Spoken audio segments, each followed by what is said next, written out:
25 December আমরা একটু গোপালকে নিয়ে পতেঙ্গা গিয়েছিলাম।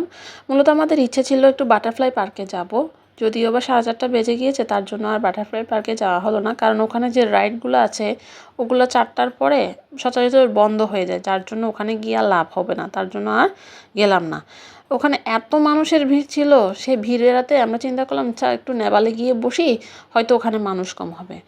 ওখানেও দেখলাম মানুষের এত ভিড়, গাড়ি রাখার পর্যন্ত জায়গা নেই। গাড়ি কি রাখবে, মানুষ দাঁড়ানোর পর্যন্ত জায়গা ছিল না। যেমনি রাস্তার অবস্থা খারাপ, তেমনি মানুষে ভরপুর ছিল। শেষমেশ আমরা একটা দোকানের ভিতর গিয়ে বসে একটা মিক্সার অর্ডার দিয়েছিলাম। মিক্সার বলতে কি, চানাচুরের সাথে শসা আর টমেটোর সস মিশিয়ে দিল আর কি। ওখানে শুধু টমেটোর সসের স্বাদটাই পাচ্ছিলাম, আর কিছু না। এরপর ডালের বড়া, এরপর আর গোপালের বলাতে একটা কাঁকড়া নিয়েছিল। কাঁকড়াটা এত ঝাল ছিল, গোপাল তো পরে দিয়ে আর খেতেই পারলো না। ওগুলা আমরা দুজন ভাগাভাগি করে খেয়ে শেষ করেছি আর কি।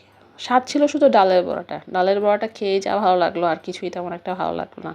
আর গোপাল নৌকা দেখলে নৌকাতে চড়ার জন্য, মানে বোটে চড়ার জন্য পাগল হয়ে যায় কি। ও সাঁতার জানে না, তাই ওকে বুঝিয়ে সুঝিয়ে কিছুটা শান্ত করা আর কি। যদিও বা ওকে বোঝানোর জন্য ঘাটে নিয়ে গিয়েছিলাম, কিন্তু এত মানুষের জন্য কোথাও দাঁড়ানো পর্যন্ত যাচ্ছে না।